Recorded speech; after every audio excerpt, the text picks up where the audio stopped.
Hello everyone, Gaara here, welcome to part 12 of my Knights of the Frozen Throne card review video, and without further ado, let's get right into it.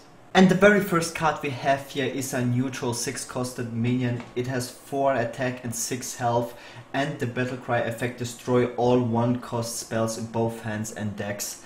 The Skulking Geist. I think this is a very interesting card. There's not very many 1-costed spells that are played in the game right now. The main spell that is played, I would say, is the quest from the different classes. But besides that, the first thing that comes to your mind is Jade Idol. A very big issue existing in the game, because Jade Idol is the biggest reason what keeps other control decks in check, because they get hard countered by that one card alone. Because nothing can play Jade Druid to fatigue, nothing can outvalue a Jade Druid in late game, and that is a big issue in the game. And one way how Blizzard decided to solve Jade Idol is this card. It is not super terrible for 6 mana. It is definitely a big downside to play this card. It is basically a card you would run if you don't want to ban Jade Druid, just to have a counter to it. And that it costs 6 mana is fine in my opinion as well, so it doesn't dominate the early costed spells too early in the game. Cards like Powered Shield or Potion of Madness of this sort. And yeah, those are actually also the interesting spells that are not the quests, that are shuffled away, and that are not Jade Idol. Other spells that are worth mentioning are Evolve. If a Shaman keeps Evolve in his hand to doppelgang and wait for the doppelgangster, you can counter that, which is very interesting in my opinion. And yeah, Powered Shield, Potion of Madness, Shield Slam. Paladin doesn't run any 1-mana spells usually, except if he's holding back secrets from the Hydrologist. Rogue has 1-mana spells like the Hallucination, which is a big deal. This card has many uses. It seems to be a very playable tech card. I am excited to play this card. It's very hated by a lot of people. I think it is very important to have this card in the game, and maybe not this specific card. Either that or just nerf Jade Idol. My suggestion was to just nerf Jade Idol so you can't shuffle it into your deck. I don't know why, for example, Jade Druid has to have so much more late game than Jade Charmin, for example. This matchup is very one-sided just because of the effect of Jade Idol. Why not force Jade Druid to play like more greedier cards instead of Jade Idol and just focus on shuffling as fast as possible? I think it's very dumb playstyle, very easy playstyle. It's really not much strategy behind it. And yeah, I like this card. I think it's a very powerful card. It will shape the game for sure. In a better or a negative way is uncertain yet, but it will certainly have a big impact. The next card we have is a mage spell, Simulacrum or something like that. Copy the lowest cost minion in your hand for 3 mana.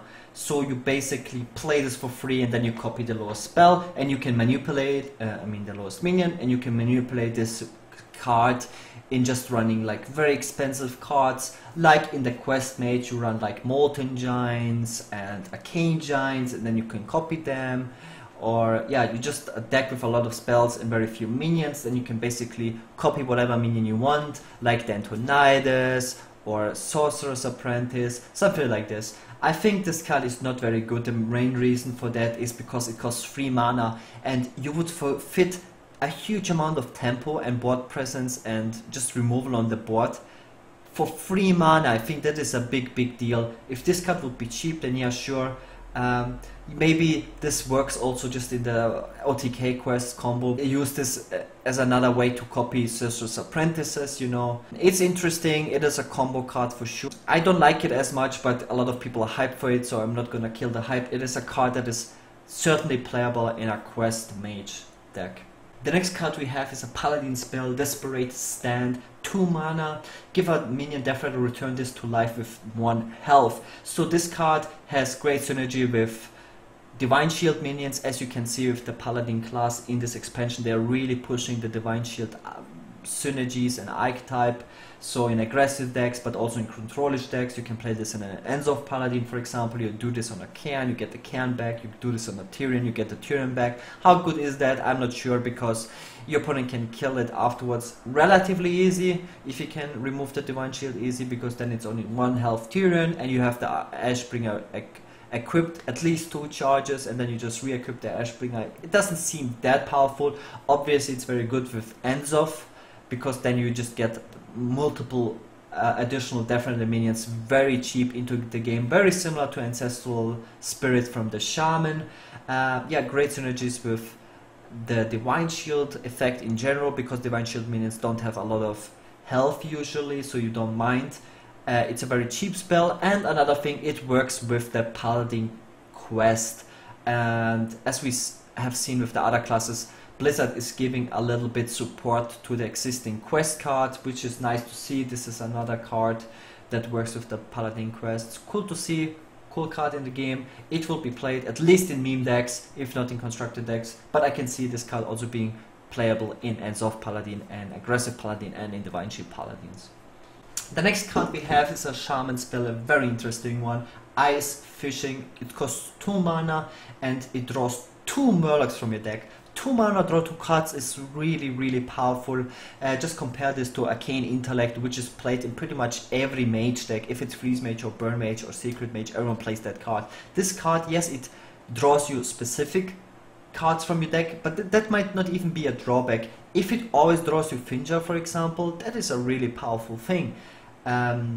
Usually Charmin goes for the board and wants to be play something that has board presence on turn 2, but drawing cards was always an issue for Charmin. Besides Mana Tide, they didn't really have a lot besides Azure Drake, but as all of you guys know, Azure Drake moved to Hall of Fame, so Charmin really lacked this additional card draw you can play in your deck, and Ice Fishing would be something. And that is an insanely powerful card for Quest Charmin, another card for another quest to boost existing quest in the game, and Blizzard really wants to push, they know that there's not a lot of things lacking for the quest to make them more playable. This is a very powerful card. It will definitely see play in many different decks. Aggro Murloc Shaman, Quest Shaman, maybe even like in a control Shaman with Finja. Very good card, will definitely see play. And even in Ice Murloc Shaman, whatever, with the new Murloc that just freezes something, you can draw with this card 2 times the Murloc that just freezes something. Seems very powerful to me. Very good card, will see it play in so many decks. The next card we have is a rogue spell, Roll the Bones. Draw a card, if it has definitely cast this again. So very similar effect to Wrathion, which is a 6 mana 4/5 taunt. If you draw a dragon, you keep drawing. Usually you don't draw a dragon and you just draw 1 card, but it's fine. So this is kind of like Flare if you don't hit a Deathrattle minion. But if you hit a Deathrattle minion, it draws you 2 cards for 2 mana, which is crazy good. What is interesting to note with a card like this is Blizzard sees the existing problems in different archetypes, and one big problem for Ends of Deathrattle Rogue is to draw cards, to play good card through cards. You don't really want to run a Gadgetzin Auctioneer in that deck, because you don't really play a lot of spells. Usually people go back to Cult Master just to trade off your board and draw cards, but it's also like not the best option. And having cards like this available just to test it in your deck is pretty cool in my opinion. You will certainly not play this card in a like normal Miracle Rogue, but pushing different archetypes of Rogue is very cool. I'm very positive about this card, and I really like it. And yeah, it might see play in a more controlish Rogue version. The next card we have is a Priest 2-drop. Yeah, every 2 or 3 years we are getting a Priest 2-drop, which is super exciting. It is a 2 mana 2/2 Shadow Ascendant. At the end of your turn, give her another random friendly minion +1/+1. And I think this is a very good follow-up to the Priest, to the existing Cleric in the game, to boost it to a 2/4. Usually how people play against Northshire Cleric is, as soon as they see it, they just don't hero power as Paladin, they don't play anything so you can draw cards. But if you boost the cleric to a 2/4, and if you don't react to the bot at all, the cleric is getting bigger or your minions are getting bigger. There's a lot of different combo potential with this card. You can play Tar Creepers behind it and boost it per turn, then it's difficult to remove this card. Yeah, it works with the cleric, it works with Powered Shield, then it keeps buffing your minions, and Priest has very weak attack stats on their minions, usually a lot of health, and buffing them +1/+1 is usually very cool. It gives you more value for your Cabal Talon Priest, more value for your Powered Shields, more value for your Clerics, and it enables you to play more aggressive Priest decks that just want to curve out, because this works perfectly with them. It's like, yeah, permanent buff on a minion. I really like this card, and it gives Priest that what you want, a 2-drop, but an interesting one, not like just a power creep. Really cool design. I really like this card a lot, and it will definitely see play. And the final card is a card that I forgot to cover yesterday. It is And the final card, a card that I forgot to cover yesterday, it is the Charmin Death Knight hero card.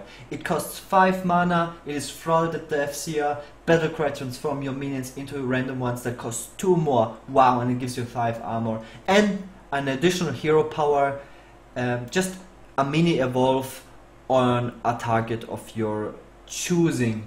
Very powerful card for 5 mana, double evolve on any current board. It's super powerful, it heals you for a little bit, and it gives you a perma evolve. So this card fits perfectly in the currently existing evolve deck.